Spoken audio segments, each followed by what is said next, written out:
Hello guys, welcome to our channel track anime, যেখানে আজকে আমরা দেখব সোলো লেভেলিং রাগনারকের চ্যাপ্টার 34। গত পর্বে আমরা দেখেছিলাম সুহো একটা নতুন ডেইলি কোয়েস্ট পেয়েছিল। সে ইতিমধ্যেই পুশ আপগুলো সম্পূর্ণ করে ফেলেছিল। এরপর সে স্কোয়াড করছে। আমরা দেখতে পাই যে মাটিতে প্রচুর পোষণ পড়ে আছে, আর সুহোর এই সময় স্কোয়াডও শেষ হয়ে যায়। এরপরে সে সিট আপ শুরু করে। একই সঙ্গে আমরা লক্ষ্য করি যে এই সমস্ত ট্রেনিং করার পর সুহো গ্রের সঙ্গে ফিউজও করে নিয়েছে, তবুও তার অবস্থা খুবই খারাপ ছিল। এমোট এই সময় নিজের মনে বলে, এই ট্রেনিং করার জন্য এনাকে অনেক স্কিল ব্যবহার করতে হচ্ছে। আমি তো ভাবিনি যে সুহো এই ট্রেনিং সামলাতে পারবে। তবুও ইয়ং মোনার্ক কখনো হাল ছাড়ে না। তার কাছে সবসময় কোনো না কোনো উপায় থাকেই। হয়তো একদিন ইয়ং মোনার্ক অন্য সমস্ত মোনার্ককে ছাড়িয়ে যাবে। এরপর যখন সুহোর ট্রেনিং শেষ হয়, সে বলে, আমার পিঠ আর পারছি না, আর সঙ্গে সঙ্গে একটা হিলিং পোশন কিনে ফেলে। আর তখন গ্রে আর সুহো দুজনেরই অবস্থা খুবই খারাপ হয়ে গেছে। সিস্টেম থেকে একটা মেসেজ আসে যে কোয়েস্টের রিওয়ার্ড পৌঁছে গেছে। সুহো বলে, এই ট্রেনিং তো একেবারে নরক, কিন্তু এই ডেইলি কোয়েস্টের রিওয়ার্ড আর ট্রেনিংয়ের মাধ্যমে আমি নিজের স্কিল এবং স্ট্রেংথ লেভেলও বাড়াতে পারছি। সুহোর এনজিওর স্কিল লেভেল 3-এ পৌঁছে গেছে, আর তার ফিজিক্যাল ড্যামেজ 40 থেকে বেড়ে 60% হয়ে গেছে। সুহো নিজের মনে মনেই বলে, আমি জানি না যে এটা বেশি কিনা, তবে যদি প্রতিদিন কম কষ্টে এই ডেইলি কোয়েস্টগুলো করতে পারি, তাহলে নিশ্চিতভাবে আমি আরও শক্তিশালী হয়ে উঠব। সুহো এই সময় এমুটকে বলে, এমুট, কালও তুমি আমার সঙ্গে ট্রেনিং করার জন্য তৈরি থেকো, ঠিক আছে? এরপরে ইয়ং মোনার্ক বাড়িতে ফিরে আসে, আর ফিরে এসেই সে শুয়ে পড়ে। বেরু বলে, যেই বাড়িতে এলো সঙ্গে সঙ্গে ঘুমিয়ে পড়ল। ইয়ং মোনার্ক সত্যিই অনেক কাজ করেছে। ঠিক আছে, ইয়ং মোনার্ক এখন ঘুমাচ্ছে যখন, তাহলে আমি একটু টিভি দেখতে পারি। বেরু এ সময় টিভি অন করে, যেখানে নিউজ চলছিল।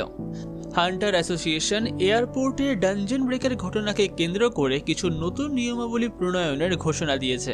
এই নতুন নিয়মাবলী ফিল্ড টাইপ ডানজনের ক্ষেত্রে প্রযোজ্য হবে, কারণ ফিল্ড টাইপ ডানজনগুলো গেটের ভেতরের ডানজনের থেকে ভিন্ন।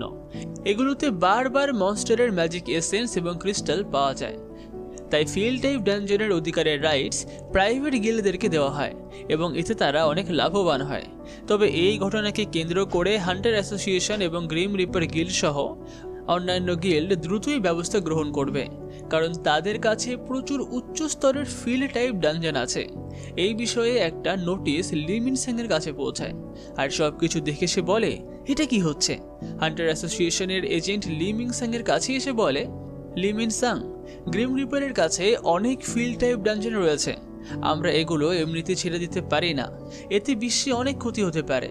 হান্টার অ্যাসোসিয়েশনের উচ্চ পর্যায় থেকে নির্দেশ এসেছে যে গ্রিম রিপার গিল্ডের বি র্যাঙ্ক ফিল্ড টাইপ ডানজনগুলো শীঘ্রই ক্লিয়ার করতে হবে। অর্ধেক বছরেরও বেশি হয়ে গেছে আপনি কোনো হান্টার অ্যাসাইনমেন্ট করেননি। যদি আপনি আপনার হান্টার লাইসেন্স চালু রাখতে চান, তবে আপনাকে এই ফিল্ড টাইপ ডানজনের রেইডে অংশগ্রহণ করতে হবে। সবকিছু শুনে লি মিনসাং নিজের মনে বলে, এটা নিশ্চিতভাবেই চেয়ারম্যান ও জিনচুলের কাজ, যিনি আমাকে এই ফাঁদে ফেলার চেষ্টা করছেন। আমি এটা বিশ্বাস করতে পারছি না। সব জায়গা ছেড়ে ওরা পাজি ফিল্ডের দিকেই যাচ্ছে। আমাকে এসব যে করেই হোক বন্ধ করতে হবে। তার জন্য আমাকে হান্টার অ্যাসোসিয়েশনের বিরুদ্ধই করতে হোক না কেন। আর এখনই লিম টেগু বলে, হান্টার অ্যাসোসিয়েশনের অনুরোধ আমরা গ্রহণ করব।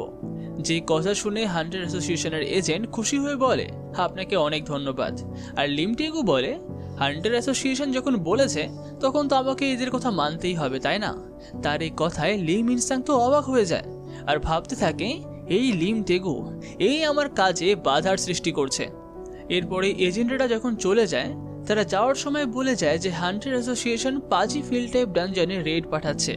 দয়া করে তাদের সঙ্গে পার্টি তৈরি করুন আর এই রেডে যোগ দিন। এরপর এজেন্টরা সেখান থেকে চলে যায়। মিনসাং ক্ষিপ্ত হয়ে লিম টেগুকে বলে, লিম টেগু, তুমি এটা কি করছো? তোমার মাথা খারাপ হয়ে গেছে নাকি? তোমার কি ধারণা আছে যে ফিল্ড টাইপ ডানজন কতটা দামি? তুমি কি সত্যিই ভাবো যে হান্টার অ্যাসোসিয়েশনের মূল লক্ষ্য ফিল্ড টাইপ ডানজনের বিপদ থেকে মুক্তি পাওয়া? তারা নিশ্চয়ই বুঝতে পেরেছে যে তুমি কি গোপন করছো। আমি তো আগেই বলেছিলাম ওদের কখনোই ছোট করে দেখবে না, কিন্তু তুমি শুধু আমার সতর্ক বার্তাকে উপেক্ষাই করনি, বরং আমার অনুপস্থিতিতে গিল্ডের মেম্বারদের কাজে লাগানোর সাহস দেখিয়েছ। লিম টেগু এ সময় শান্তভাবে বলে, মিনসাং, তুমি কি মনে করো যে আমি এখনও সেই তোমার পুরনো ড্রাইভার যে তোমার সব ভুল শুধরে দেবে? একজন রিক্রুটার আমার সঙ্গে যোগাযোগ করেছে। সে বলেছে যে কোরিয়াতে নতুন একজন এস র্যাঙ্ক হান্টারের আবির্ভূত হয়েছে। আমি সেই কারণে হান্টার অ্যাসোসিয়েশনে যাচ্ছি। তুমি ফিল্ড টাইপ ডানজনের রেডের জন্য প্রস্তুতি নাও।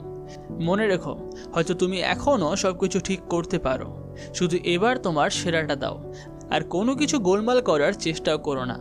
এই কথা বলে টেগু সেখান থেকে চলে যায়। মিনসাং তো ভীষণ রেগে যায়।